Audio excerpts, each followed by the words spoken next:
Pazartesi yani ayın 23'ünde sabah 9'da derse başlayacağız demiştik ve bu sözümüzü tuttuk. Sizlerle birlikte şu anda ilk dersi yapıyoruz. Özellikle ilk dersi ben yapmayı istedim arkadaşlar. Bir taraftan sistemin işlerliğini görmek için, diğer taraftan da özellikle akademisyenlerimizin, hocalarımızın sizlerle yapacaklar derslerde deneme sürünümünün örnek teşkil etmesini istediğim içindi. 45 bin tane en az öğrenci artı akademisyenlerimizle birlikte neredeyse 50 bine yaklaşan bir bağlantı kuruyoruz.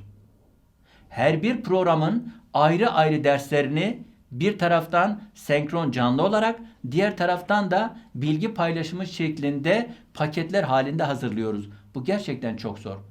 Evinizdesiniz ama unutmayın, evinizde olmanız gerekiyor. Eğer devletimizin almış olduğu karar gereğince, üniversitemizin de hazırlamış olduğu yönergeye göre size bugün ikinci haftasındasınız, tatil verildiyse bunu tatil olarak görmeyin. Zorunlu bir şekilde evinizde bulunmanız ve ev ortamında uzaktan eğitim materyalleriyle dersinizi işlemeniz içindir. Tıp gerçekten zor bir meslek. Bakın ben 49 yaşındayım ve hala okuyorum. Çünkü tıp aynı zamanda en hızlı bir şekilde bilginin update edilmesi gereken bir branştır. Zira bugün olduğu gibi sizin uğraş alanınız bir başkasının annesidir, babasıdır, çocuğudur veya en yakın akrabasıdır. Dolayısıyla en yakınınızın ciğerparesini kurtarabilmek adına her türlü bilgiyle donanmanız gerekiyor.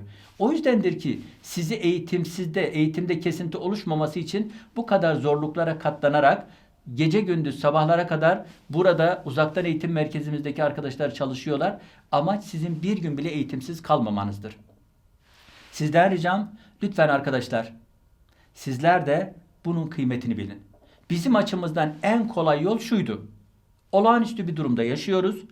Dünya Covid virüsünün salgını içerisinde pandemiye dönüşmüş ve ülkeler çaresiz.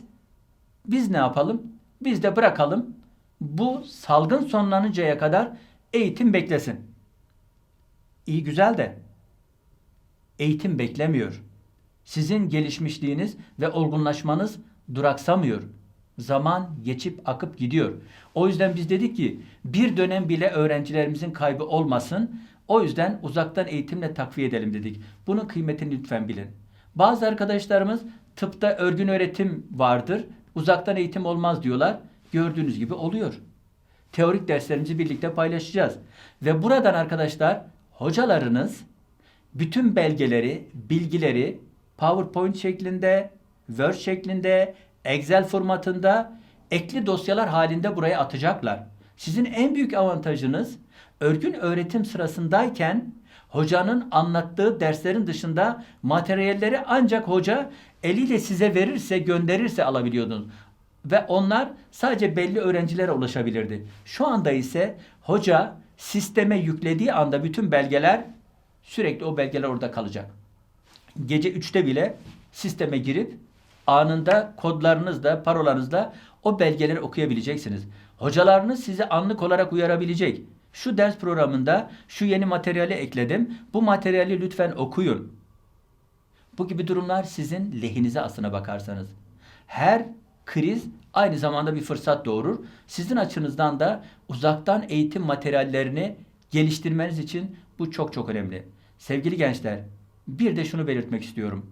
Sizin sadece tek başına evde kalmanız yetmiyor. Siz bilinç düzeyi yüksek gençlersiniz. Siz bakanlık başta olmak üzere devletimizin ne yapmak istediğini çok iyi biliyorsunuz.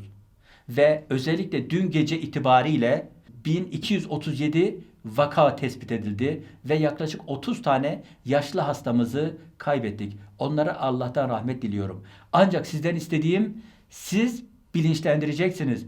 Aynı zamanda göreviniz de bu.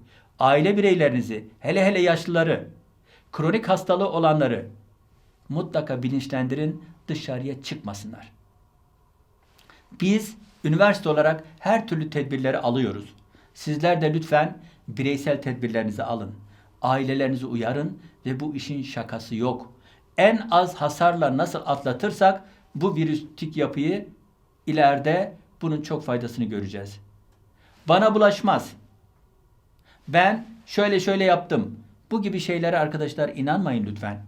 Şu anda bu Covid-19 virüsü bugün tespit edilmiş bir virüs değildir. Yaklaşık 65 yılından beri vardır ve gittikçe farklı formasyona dönüşüyor. Bu 6. hastalık yapan mikrop türüdür. Daha önce SARS vardı, MERS vardı ve arkasından şu anda koronavirüs Covid-19 geldi. Öldürücülüğü diğer ikisine göre çok düşük ancak bulaşması çok yüksektir. Şu anda 180 ülkede görüldüyse ve Dünya Sağlık Örgütü tarafından pandemi ilan edildiyse ve hızlı bir şekilde logaritmik olarak vaka sayıları artıyorsa hepimize düşen sıkı tedbirler almaktır. Lütfen arkadaşlar evde kalın ama sürekli bizimle iletişiminde olun diyoruz. Hepinize sağ salim bir şekilde eğitiminizi bu geçiş döneminde tamamlayıp sağ salim kampüse dönmenizi bekliyorum. Hepinize hoşça kalın diyorum.